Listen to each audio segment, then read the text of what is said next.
Fala pessoal, tudo bem com vocês? Eu me chamo Marcelo Silva, sou estudante de letras da Universidade Presbiteriana Mackenzie e eu estou aqui hoje para falar um pouquinho com vocês sobre literatura brasileira e, de forma especial, neste momento deste vídeo, sobre as origens, os primórdios dessa literatura. Bom, pensar um pouquinho na gênese da nossa literatura sem citar Portugal é contraditório, porque foi justamente através da chegada dos portugueses ao Brasil que a nossa produção literária foi efetivada. E pensando em Portugal, nessa época, pouco antes do descobrimento do Brasil, nós precisamos entender que Portugal passava por um período onde havia um sentimento de grandeza, um sentimento de força diante da diversidade, diante do novo, diante daquilo que eles não conheciam, um sentimento de antropocentrismo, e tudo isso advinha justamente daquele renascimento europeu.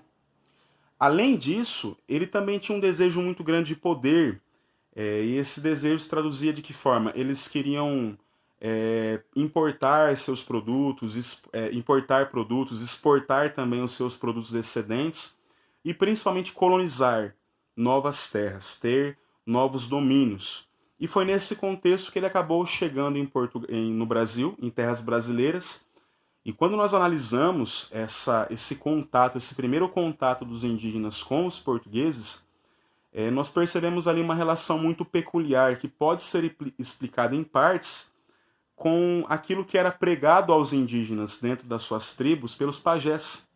Os pajés diziam que chegariam até as terras que hoje é o Brasil entidades, deuses.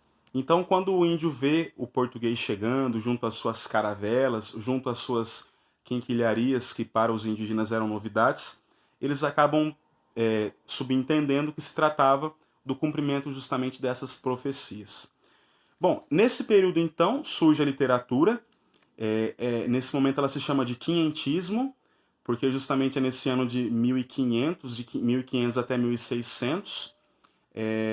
Foi um período assim de produção literária que nós chamamos de literatura de informação e também literatura jesuíta. Daqui a pouco eu vou falar um pouquinho sobre as duas.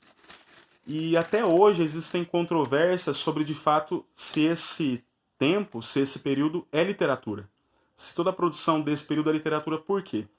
Aqueles que categorizam essa literatura como de fato literatura dizem que existe uma estética nesse texto, que apesar da literatura de informação falando existam dados sobre aquilo que o europeu vê, existe ali uma estética textual que remete à poesia.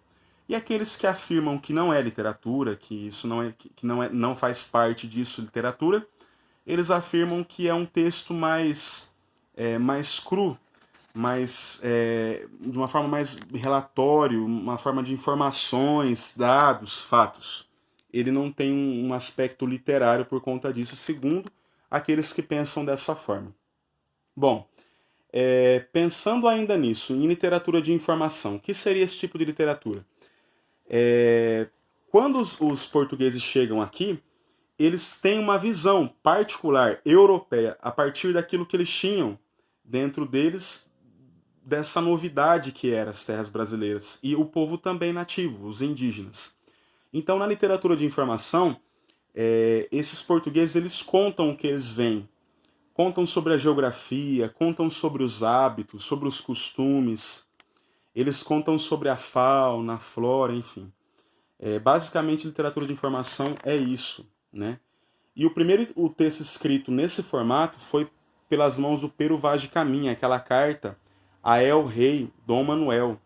Ele escreve e informa sobre todos esses pontos, mas apesar disso ele se utiliza de uma linguagem poética, marcada também pela musicalidade, marcada pelo ritmo, pela sonoridade. Então nós vemos aí de fato que existe uma literatura dentro disso, de acordo com essa visão, não é? E além disso, nós precisamos entender que o quinhentismo é uma literatura escrita por portugueses sobre o Brasil. Então, é uma literatura centrada na Europa. Né? É a Europa que vem até as terras brasileiras, ela olha para aquilo que ela está perto, para aquilo que se aproxima, e ela detalha. Então, de fato, é uma literatura sobre o Brasil escrito em solo brasileiro. Bom, a literatura de informação basicamente é isso. Quando eu falo da literatura jesuíta, é preciso entender que houve um choque de culturas muito forte desse povo dos colonizadores com os colonizados. E desses choques de cultura foi justamente um tangente à religião. A religião cristã era a dos europeus, dos portugueses. Quando eles veem uma cultura totalmente diferente dentro dos indígenas, que até iam contra, entre aspas, aquilo que eles criam, eles acabam entendendo, na visão deles, que eles precisam fazer com que os índios se convertam, com que os índios tenham uma nova vida, a partir dos ideais evangélicos, dos ideais cristãos. Entre os fatos que escandalizava, digamos assim, os portugueses, era que os indígenas eles cometiam naquela época o canibalismo e também a poligamia, né? A poligamia. Entre os escritores mais notáveis dentro da literatura jesuíta, nós podemos citar aqui o padre José de Anchieta, autor de uma vasta, de um vasto acervo de livros, enfim, de textos, melhor dizendo, de autos, principalmente autos, que é justamente esse tipo de peça teatral utilizada para evangelização, para falar do cristianismo, dos ideais cristãos. E entre esses autos nós podemos citar aqui, um dos mais famosos é o auto representado na festa de São Lourenço, que foi escrito em Tupi-Guarani. E também a arte da gramática da língua mais usada na costa do Brasil, que era uma gramática escrita para os povos lusos compreenderem melhor a linguagem indígena. E é interessante notar que o padre José de Anchieta ele procurou aprender o idioma indígena para justamente misturá-lo ao idioma da língua portuguesa e apresentar aos índios essas peças, enfim, catequizá-los a partir dessa junção, trazer a cultura europeia unindo a cultura indígena. Bom, falando agora sobre o Barroco, que é essa segunda escola e a última que nós vamos brevemente citar aqui, o Barroco aconteceu do ano de 1601 até o ano de 1768. E ele é marcado por um grande conflito. Existe um conflito muito grande nessa visão antropocentrista do homem, né? Que ela é uma herança justamente das conquistas renascentistas, como eu disse, e também uma visão teocêntrica, que vem da herança medieval. O homem ele começa a avançar, racionalmente falando, só que em determinado momento ele fala assim, pera um pouquinho, cadê minha fé? Cadê aquilo que eu acredito? Então, desse conflito, desse choque, que a partir desse choque existem exageros, existem contrastes, enfim. A partir disso, nasce aí a literatura barroca. E nós podemos citar aqui dois grandes nomes dessa literatura da poesia e da prosa, que é Gregório de Matos e Padre Antônio Vieira.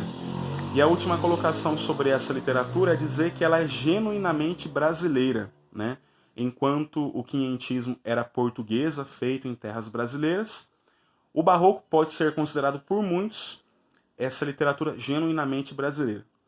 Bom, vou ficando por aqui então. Espero que você tenha entendido os conceitos e até a próxima, se Deus quiser.